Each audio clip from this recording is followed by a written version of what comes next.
va donc donner la parole dans quelques instants à Flunch. Bénédicte Goulon-Delmotte, elle est responsable RSE et développement durable chez Flunch. On va parler d'une nouvelle relation marque-collaborateur plus inclusive. L'entretien est mené par Héloïse Cohen, rédactrice en chef. Avant d'être directrice, elle est rédactrice en chef des magazines marketing et d'e-marketing.fr.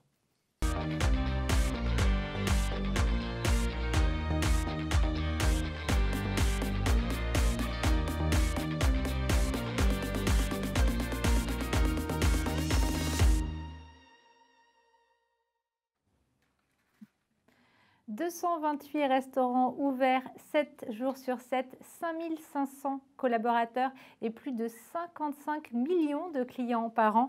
Flunch est la première chaîne de restauration rapide en libre service française. Elle est aussi en pleine transformation depuis l'arrivée en janvier dernier d'un nouveau directeur général, Thierry Barthes, qui a lancé un ambitieux plan quinquennal cap à 5 ans pour passer d'un modèle de cafétéria à un concept de food hall avec un ancrage territorial, un approvisionnement en filière courte et une expérience utilisateur enrichie. Une transformation qui se joue également en interne avec le déploiement d'une stratégie RSE également ambitieuse. Pour en parler, j'ai le plaisir d'accueillir Bénédicte Goulon-Delmotte. Bénédicte, bonjour. Bonjour à vous. Alors, vous êtes responsable RSE et développement durable de Flunch. Alors, rentrons immédiatement dans le sujet, parce que nous avons 20 minutes, mais finalement, ça va passer vite. Comment est-ce que la démarche RSE se traduit-elle chez Flunch ? Alors, grande question. Alors, je suis ravie d'être avec vous aujourd'hui, tout d'abord, et pour commencer. Merci pour l'introduction et la belle présentation de Flunch. Qui est très complète. Alors, la démarche RSE, elle s'articule autour de 4 grands axes qui sont préserver et prendre soin de la planète, proposer une alimentation saine et durable et être acteur de la transition alimentaire, qui est vraiment au cœur de ce cap à 5 ans que vous évoquez de Thierry. C'est également mettre l'homme au cœur et surtout éveiller les consciences en interne et en externe. Et donc de travailler, on le verra un petit peu juste après, justement la communication interne. Voilà, dans un premier temps.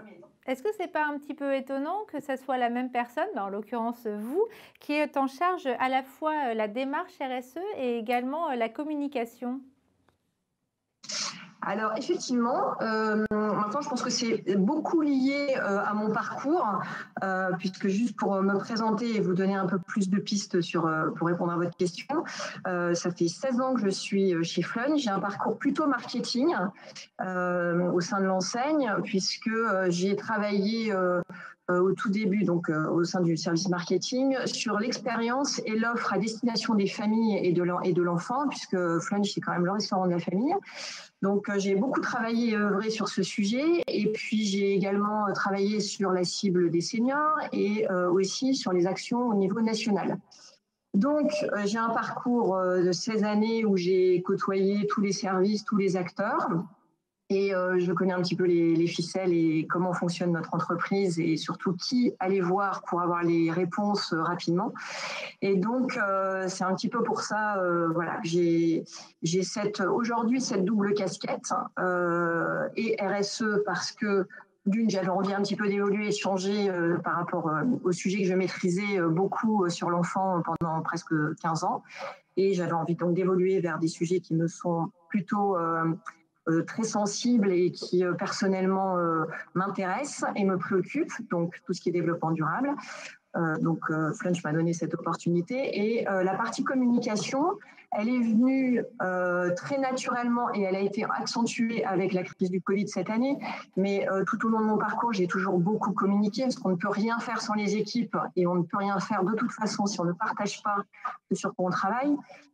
Donc du coup, c'est vrai que ce tout et ce parcours qui m'est très certainement assez propre dans l'entreprise m'a permis d'arriver à ces 2 casquettes et notamment à celle de la com interne aujourd'hui.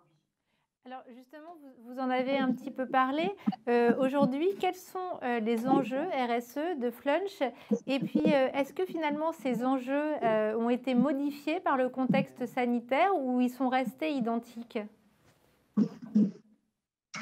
Alors, les enjeux, oui, j'en ai parlé. Ils étaient déjà ancrés avant la crise Covid, puisqu'en fait, le service RSE existe depuis 2018. Moi, je l'ai pris en charge réellement en 2019. Il y avait déjà eu un gros travail de débroussaillage pour savoir qui faisait quoi, parce qu'on faisait tous un petit peu de RSE sans le savoir, on peut le dire. Donc ça a été travaillé une année par une personne qui m'a laissé son poste bien volontiers et du coup j'ai pu mettre en place pas mal de sujets comme comment prendre soin de notre planète, comment travailler le gaspillage alimentaire, la transition alimentaire. Donc on avait déjà initié beaucoup de sujets avant la crise, puisque au niveau gouvernance, il était très clair que le sujet RSE était un enjeu majeur et que tous les sujets devaient s'articuler autour de cette thématique.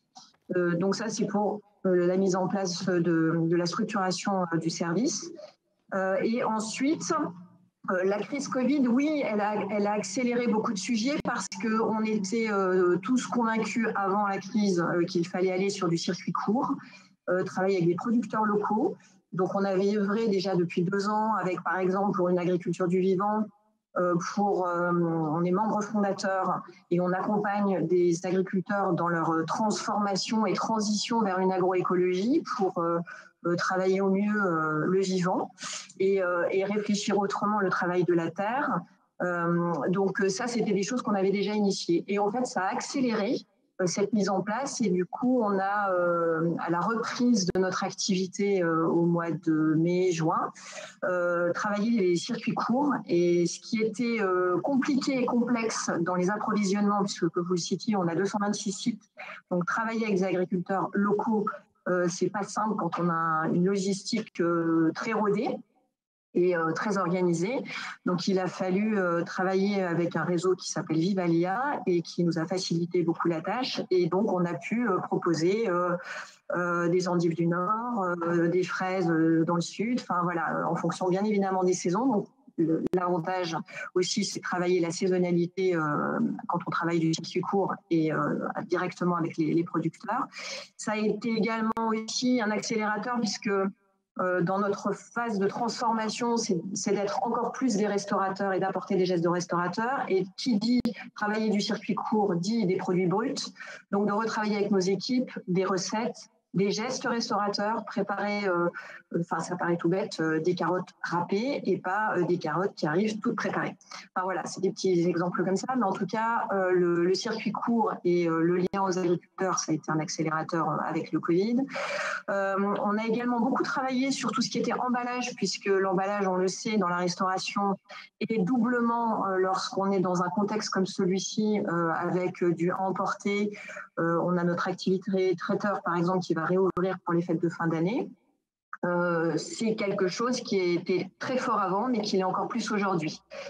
Donc, on a beaucoup travaillé là-dessus pour alors aussi avoir des approvisionnements, puisque toute la restauration s'est mise à emporter dans cette nouvelle proposition aux consommateurs, mais aussi donc de travailler sur des produits éco-conçus, de réfléchir à la finalité ou à la valorisation aussi de ces déchets à terme.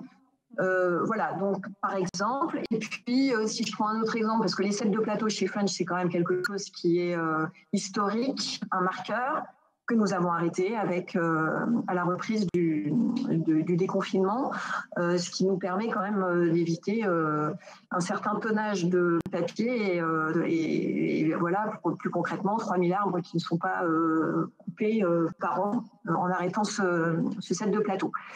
Mais ça sous-entend derrière d'avoir des plateaux qui soient propres, qui soient bien secs, qui soient confort aussi pour nos clients. Donc toute cette mise en place, elle est assez lourde puisqu'on est quand même dans un process complexe. mais qui est très très bien pour le sujet que j'anime et qui va dans le sens de toute histoire qu'on souhaite raconter sur la transition alimentaire. Voilà, pour accompagner, on vient de faire une grosse opération avec les écoles en maternelle par exemple. Donc ça a été aussi un accélérateur parce que on a eu des facilités aussi à aller travailler avec des institutions avec lesquelles on travaillait moins avant pour proposer des petits guides sur c'est quoi la transition alimentaire, c'est quoi bien manger, donc aux écoles et voilà, donc on leur a donné des kits et ça c'est des choses qui viennent de se faire là juste au mois d'octobre. Par exemple. Vous faites vraiment beaucoup de choses dans différents domaines. Comment est-ce que vous mettez en valeur au niveau marketing? Comment est-ce que vous communiquez auprès de vos clients tous ces engagements RSE, qui sont des engagements très forts, hein? Oui, alors on a toujours tendance à dire qu'il faut faire avant de dire. C'est plutôt mieux que de faire et de dire et de ne pas faire. Donc en fait, on travaille, moi ma philosophie c'est d'essayer de s'appuyer beaucoup sur toutes les journées. Là, en ce moment, on est sur la semaine du handicap et chez nous, on fait déjà beaucoup de choses et on essaye de le communiquer aussi. Mais donc, on a eu dans l'année, et cette année en particulier au mois de juin, la semaine du développement durable, puisqu'elle avait été déportée à cause du Covid. Et donc, on a mis en place des actions. Alors, on les a beaucoup aussi communiquées en interne. Tout ce qu'on fait, on essaye d'avoir une symétrie de la communication, que ce soit auprès de nos clients et donc à l'interne. Donc, de faire savoir toutes les actions, à savoir une politique achat responsable avec justement tout ce qui tourne autour du bien-être animal, par exemple. Donc là, on a eu un trophée de l'œuf d'or qu'on a travaillé avec CWH, qui est une ONG qui justement œuvre pour le bien-être animal sur notre approvisionnement en nouveaux produits ou autour des œufs. Voilà, donc ça, on le communique sur les réseaux sociaux, LinkedIn, Facebook, et puis autour de cette semaine du développement durable. J'ai travaillé pour le coup avec le service marketing et ses équipes.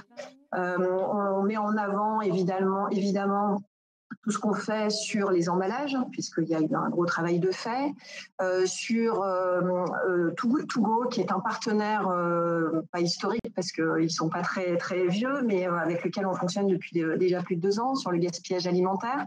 Donc ça, c'est quelque chose sur lequel on communique tout au long de l'année, voire presque tous les jours auprès de nos clients et nos consommateurs via l'application Too Good To Go, puisqu'on vend nos invendus.